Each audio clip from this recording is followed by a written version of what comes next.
হ্যাঁ ভিউয়ার্স, তো লাঞ্চ করে চলে এসেছি দীঘা সি বিচে। এখন চলো দীঘা সি বিচে একটু সময় কাটাবো, সেই ভিডিওগুলো তোমাদের সঙ্গে শেয়ার করছি। আর ভিডিওটা ভালো লাগলে লাইক কমেন্ট শেয়ার করে দিও। যে দীঘা আমি একটু বললাম, পুষ্পাকে বললাম আমার একটু ভিডিওটা করো, যে ব্যাকে যাচ্ছি এইভাবে ভিডিওটা করো, এটাকে আমি রিওয়াইন্ড করে দেবো। তা এখন সি বিচে উঠে এসেছি, মার্কেটে যাচ্ছি, মার্কেটটা ঘুরছি। যে কত দোকান বসেছে ব্যাগের, আর এখানে মানে জিনিসের এতই দাম। আর ঘুরতে এসেছি মানে ঘোরার জায়গাতে জিনিসের দাম হবেই, কিন্তু এখানে তোমাদের বার্গেনিং করে কিনতে হবে। বার্গেনিং সহজে করতে যায় না, অনেক জায়গায় লিখে রেখেছে ফিক্স রেট। তা আমরা এখান থেকে কিছু আর কিনিনি, আর কেন আর কিছু নেই। আর কি সুন্দর এই গাছটাকে সাজিয়েছে দেখো, এই আরেকটা গেট দীঘার। গেটটাকে সুন্দর সাজিয়েছে, ভাই সুন্দর করেছে। আর 10 বছর আগে দীঘা এরকম ছিল না, কারণ আমি এসেছি 10 বছরেরও বেশি পরে। যে বিশ্ব বাংলা আমাদের ওয়েস্ট বেঙ্গলের লোগো, বিশ্ব বাংলা। এটাও দেখুন, এটাও খুব সুন্দর করে সাজিয়েছে, লাইটিংটাও খুব সুন্দর করেছে। এটা দিনের বেলা বলে লাইটিংটা ওটা বোঝা যাচ্ছে না, রাত্রে বলে ভালো লাইটিংটা বোঝা যেত। নিজে একটু বিশ্ব বাংলা গেটের কাছে একটু ভিডিও করে নিলাম। আর চারিদিকে লোক দেখো, খালি লোকে থই থই করছে। আর এটা সিজনে গেছি বলে এরকম লোক থই থই করছে। আর ভিডিওটা ভালো লাগলে লাইক কমেন্টও করো। আর এই যা সেই বিখ্যাত জিনিস আই লাভ দীঘা, এই জিনিসটা এখন সব জায়গায় দেখতে পারবে।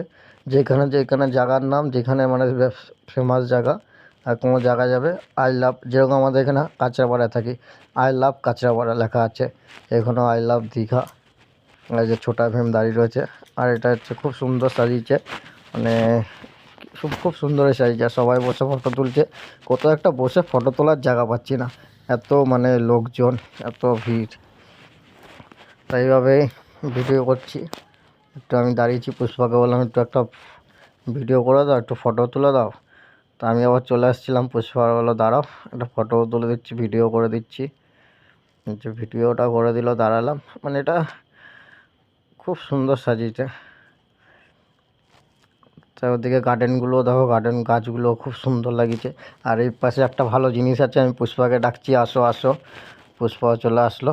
কি দাবার কোর্ট, যারা যারা দাবা খেলেছো তো বলো।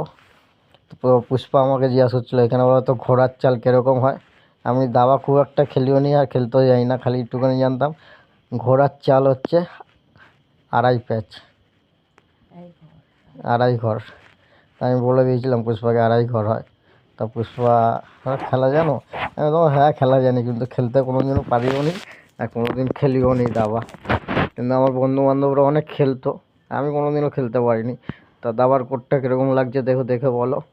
এই যে রাজা রানী মন্ত্রী, ঘোড়া, আগে সৈন্য সেপাই। আর ওই যে সূর্যটা দেখো খুব সুন্দর লাগছে, মানে এই জায়গার দিয়ে সূর্যটা মানে অস্ত যাচ্ছে। মানে এই জায়গাটা মানে ফট করে এটা মানে ক্যামেরায় ধরা পড়ে গেছে। তো এখন বাড়ির দিকে যাচ্ছি।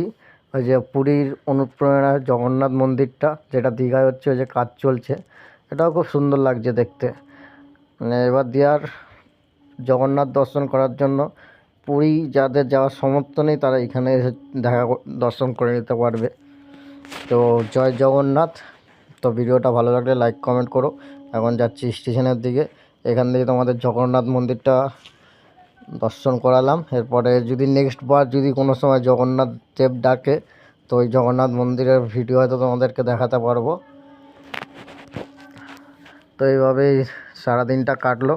আবার স্টেশনেও চলে এসেছি, স্টেশন দিয়ে জগন্নাথ মন্দিরটা দেখা যাচ্ছে, এখান থেকেও খুব সুন্দর দেখা যাচ্ছে। মানে স্টেশনের খুব সামনে, দীঘা স্টেশন দিয়ে নেমেই আগে জগন্নাথ মন্দিরটা, ওল্ড দীঘার দিকে গেলে জগন্নাথ মন্দিরটা দেখতে পাবে। আর এই যে দীঘা স্টেশনের কত ভিড়, আর এই যে আবার জগন্নাথ মন্দির। এই যে ট্রেন ছেড়ে দিয়েছে, বাই বাই দীঘা। ভিডিওটা ভালো লাগলে লাইক কমেন্ট শেয়ার করো, আর যারা নতুন আছো অতি অবশ্যই চ্যানেলটাকে সাবস্ক্রাইব করো। ভালো।